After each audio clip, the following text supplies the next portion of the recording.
Hello, everyone. My name is Adam Cross, and I am a licensed marriage and family therapist in Southern California. And today I want to talk to you about if telehealth therapy works. So one thing I get a lot really from clients is which one's better? Is it telehealth or is it in-person therapy? And so I want to unpack that a little bit today from my perspective as a therapist. One of the things I've just really noticed is that COVID changed the landscape for so many of us, right? But so many of us in different fields of work allowed us to work remotely and to not be confined to one specific office. I mean, it changed everything for me where I was in an office most days out of the week. People were driving to me. I had a few telehealth clients before COVID, and then after COVID and through COVID, it was like it really reversed, right? Where I was getting like most people in person before COVID, getting maybe, a small handful online. And then afterwards, it's really opposite. It's 90% of my clients are online and they want telehealth. And then I have maybe just a handful every week that want to come in person. So for me, it's changed the game. And there are some pros and cons in this that I'll discuss. So I think I always prefer in person because I like just to physically be there with my client to understand who they are, just like get a sense of their presence, like their physical bodies, their body language. To be physically present with someone is actually healing in itself, right? To be with someone, right? Where two or three are gathered in my name, there I am in the midst of them. So there's something really powerful about just like being present with somebody physically. So I always like that. That's a pro, right? Is you get to see body language. You get to see their whole body, not just their upper torso, right? Or their head. So you get a sense of just who this person is. What kind of shoes do they wear? I don't know. Like, those little things do make a difference if you get my drift. So there's a pro to that, right? Being in person, it's more physical, it's more natural, it's what we're made for. But then telehealth, and I really want to emphasize this, is telehealth offers accessibility and therapy that is available to you like never before. And we're talking Catholic therapy with therapists that are awesome at what they do and have amazing expertise and understand you and integrate the faith that are not anywhere near you, right? And so that is a huge draw where you can search, Catholic therapist who specializes in OCD, scrupulosity, PTSD, sexual abuse, whatever it is.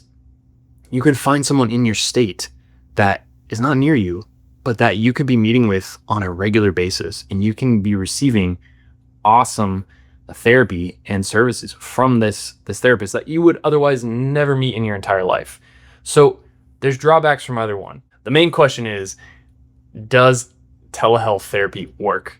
And the answer is absolutely yes. There have been studies out there and it has not shown any significant decrease in helpfulness or effectiveness with teletherapy. And so telehealth really does work. It really does provide a lot of the same tools and experiences as in person. I think one of the biggest things is, do I want to look someone in the eye? Do I want to stare at a screen, right? That's one of those things that's kind of weird. It's like, even if I'm looking at someone in the eye on a screen, I'm not actually looking at them in the eye. I'm looking at my screen. My camera's not, I'm not making eye contact with the camera. It kind of messes with your brain, right? There's Zoom fatigue. Those things are real, right?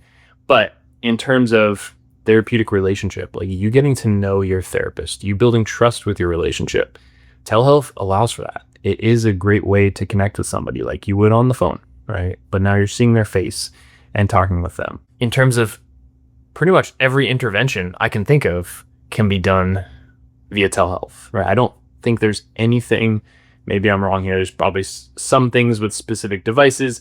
I know play therapy, which I can talk about in a second, is different. The vast majority of what you would do in person with therapists, you can do via telehealth. So there's not a significant difference there. The big difference, I would say, right, and this is an expansive list, but I'll just kind of focus in on play therapy with kids. Now, as a therapist myself, I tend to not work with kids younger than maybe 11. And specifically, it's harder to do play therapy or therapy with kids online via telehealth. And I'm sure there's other therapists out there that are really creative and do it in a bunch of different ways. It's not my preference, and I would love to learn more about how to do it well. But my tendency is I really want to see kids in person, right? And I typically am not doing play therapy directly, but I know a lot of therapists that do that. So kids, younger kids, I think it really helps to be in person, which makes sense, right? Kids want to play tactile, and a lot can be done physically, right? With play and toys and navigating those things in person in the therapy room. But online, sometimes it can be harder, right? I know working with teens, sometimes it can feel like pulling teeth, right? Versus if you're in person and maybe you're working on something together, or there's something interactive in the room as a part of the therapy, right? So with kids, telehealth is harder. With teens, it really just depends on the emotional maturity. I have some teens, or it feels like because they don't want to be there, because they don't have a high emotional intelligence at their age, right? That maturity isn't there yet. They haven't really developed a full sense of self, still figuring it out. It can feel like pulling teeth. They don't know what to talk about. They're getting distracted on their computer or their phone, however they're talking to me. It's not great. But I've had other teens that do have a good sense of self and emotional maturity and can name their experiences and their feelings. And therapy via telehealth is awesome. Like, I have some teen clients. It's great. It's a great tool. But it really does depend on where your teen is at, right? Just like any therapy, probably wouldn't change too much in person. If you have a teenager that doesn't want to be in therapy and they're going to therapy and they don't want to name how they're feeling or are struggling to, we can give them tools, right? But if they're not really wanting this process, even with in-person therapy, it's still going to be a lot harder, might not be as effective. They might not just be ready for it, or might have to address, like, is there some issue of trust? Like, are you not trusting me as a therapist for some reason? Or do you think that if you share something here, it's going to get back to your parents, and that so there's not security in being honest here? So you can still assess that with a therapist. The therapist is going to be kind of keeping that all in mind, understanding the motivation and the drive of a teen client specifically. But those are some factors to consider with kids and teens with telehealth versus in person. Again, it allows you to connect with people that you might otherwise never be able to meet, or that might never be able to work with you, and they provide amazing services. So if you're looking for a therapist and you're even thinking, well, I don't have any Catholic therapists nearby that I can work with, telehealth does offer you that opportunity to meet with someone who understands Catholic faith, understands that Catholic anthropology, is not going to be confused on why we do what we do, or why we're expecting healing to look like, a certain way, or, why we believe in the basics of our faith, the tenets of our faith, or going to confession, or praying the rosary, or receiving the Eucharist. So with telehealth, that is all readily available to say, I have someone I can trust that understands me.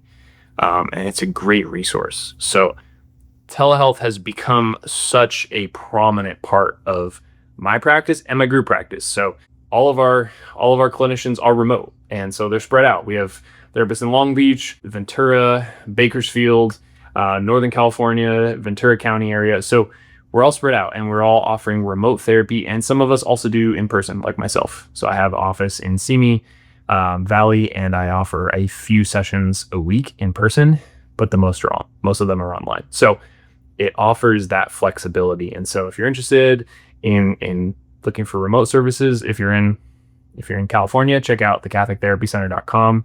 We have a lot of amazing Catholic clinicians truly practicing and integrating from the heart of the church into the therapy and the healing process. So check out the website. But then, as I mentioned in other videos, you can also go to catholictherapist.com, Catholic Psychotherapist Association, and good old Google or ChatGPT can help you find and kind of narrow down specialties for a Catholic therapist that specializes in something. But those are a few good resources to start.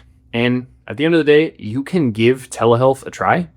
And if you don't like it, that's okay. The same thing with in person. You can go to someone in person and see if it's a good fit. And if it's not, that's okay. And so you can see where you feel comfortable. But the most important thing is try, is do it. And with any therapist, it's good to stick around for a bit, right? Even if it's challenging in the beginning, to see and even talk through difficulties that are coming up. And a therapist, even if telehealth isn't a great fit, but you're starting with telehealth, a therapist is actually going to help you to find someone in person that you will feel comfortable with, because the therapist wants what's best for you, all right? Even if it's not with them. So give it a try.